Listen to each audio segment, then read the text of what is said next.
¿Qué podemos sacar como lecciones de la historia? Primero, que el fundamentalismo, el inquisicionismo, nunca nos ha ayudado en términos de avanzar en el campo de la ciencia o en el campo de la medicina. En segundo lugar, que esto no es un asunto de autoridad, es un asunto de humanidad. En tercer lugar, y ya cuando nos vamos remontando a nuestra historia, nos encontramos con un médico excepcional, Erasístrato. Un siglo antes de Cristo, este médico de la escuela o este sabio de la escuela de Alejandría ya hacía disecciones humanas, describió el sistema circulatorio, describió el sistema nervioso, nos insinuaba ya que el corazón era una bomba. Es decir, que ya en ese entonces intuíamos a través de Erasístrato, o lo sabíamos a través de sus investigaciones, aquello que luego nos devoramos 17 siglos. Podemos imaginar 1700 años para volver a constatar que Erasístrato tenía razón. Pero llegó la época de Galeno y nos llamamos todos nosotros como médicos galenos, y a través de experimentos de dudosa procedencia, entre comillas, demostró que las afirmaciones de Erasístrato eran falsas. Alrededor del año 1700, en el siglo XVIII, William Harvey vuelve a descubrir el sistema circulatorio. Pero ¿cuánto nos costó el dogma? ¿Cuánto nos costaron los fundamentalismos en medicina? Si enganchamos en el mismo siglo XVIII, nos encontramos a un personaje italiano, Galvani, quien describe un sistema de conducción eléctrico de corriente directa en el seno del organismo. Es bien especial porque fue ridiculizado, porque fue marginado de la facultad de medicina, porque muere pobre y entristecido. Fueron necesarios 2 siglos más para que Becker, en el siglo pasado, descubriera que efectivamente hay un sistema de conducción no iónica, hay un sistema de conducción electrónica, que descubriera también que buena parte de las moléculas biológicas se comportan como semiconductores, que descubriera que hay un sistema que conecta todo el perineuro desde el sistema nervioso central a través de los nervios periféricos vía mielina, y que descubriera que estos sistemas son fundamentales para el proceso de regeneración ósea o para el proceso de regeneración en aquellas especies que todavía no han perdido la capacidad de regenerar órganos, como las salamandras, por ejemplo.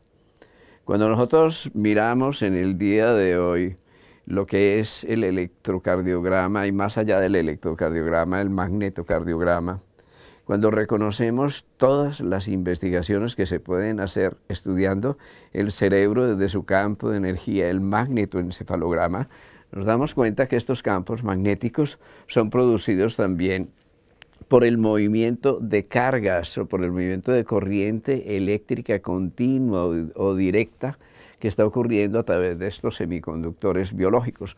Pues bien, nos demoramos alrededor de 2 siglos para darle la razón a Galvani. Pero si nos vamos a la Viena de unos años más tarde, nos encontramos a Semmelweis.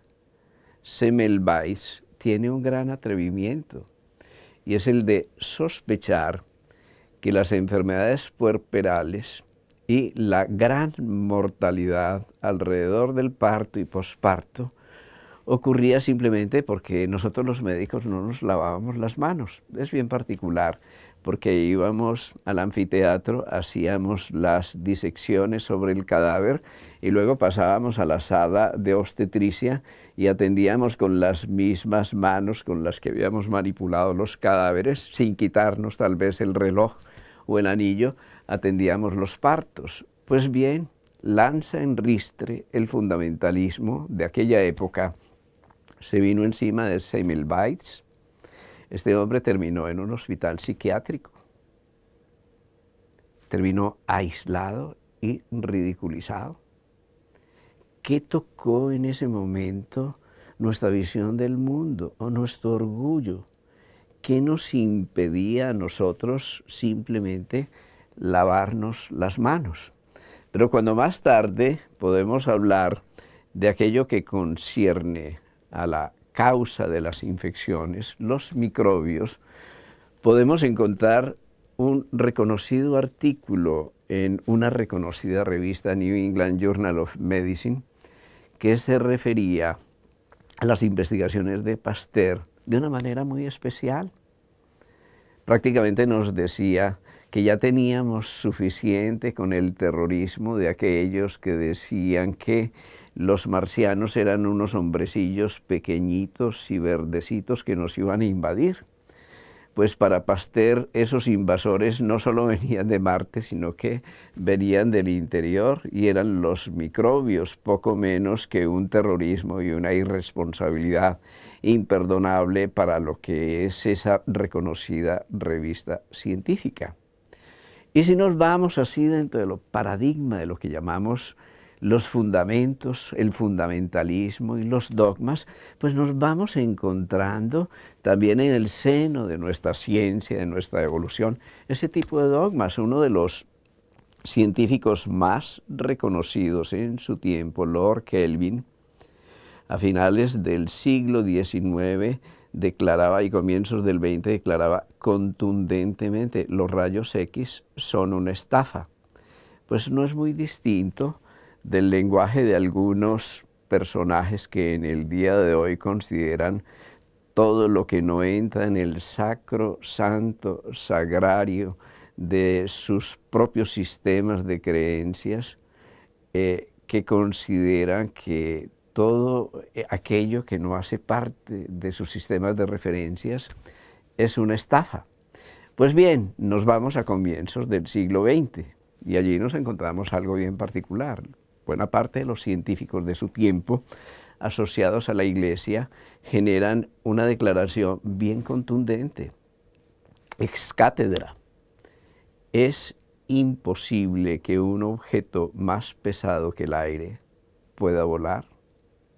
Esto hoy nos parece ridículo, pero obviamente esa declaración viene de lo que es la concepción de una ciencia no separada de la religión.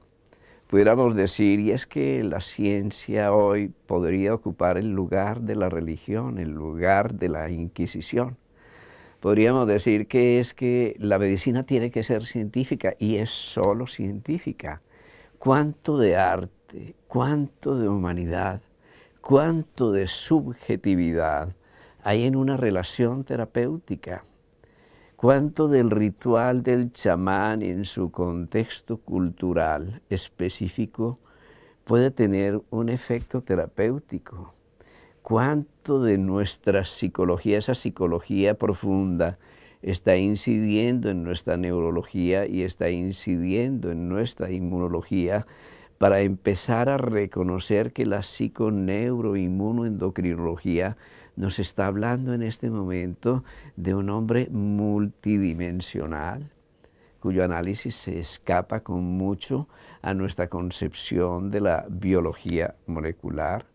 ¿Cuánto de la cuántica nos está determinando? Pudiéramos decir que la física cuántica no rige a nivel del ser humano, pero el ser humano está hecho de partículas subatómicas.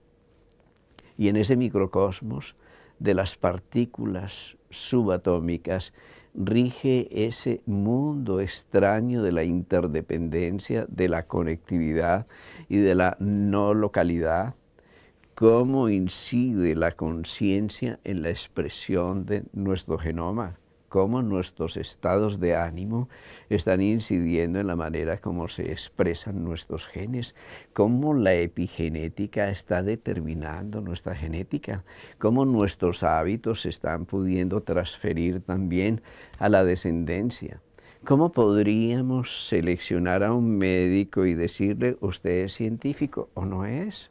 Un médico es ante todo humano y esa humanidad trasciende y con mucho el marco estrecho de la conciencia, esa humanidad también concierne a la conciencia.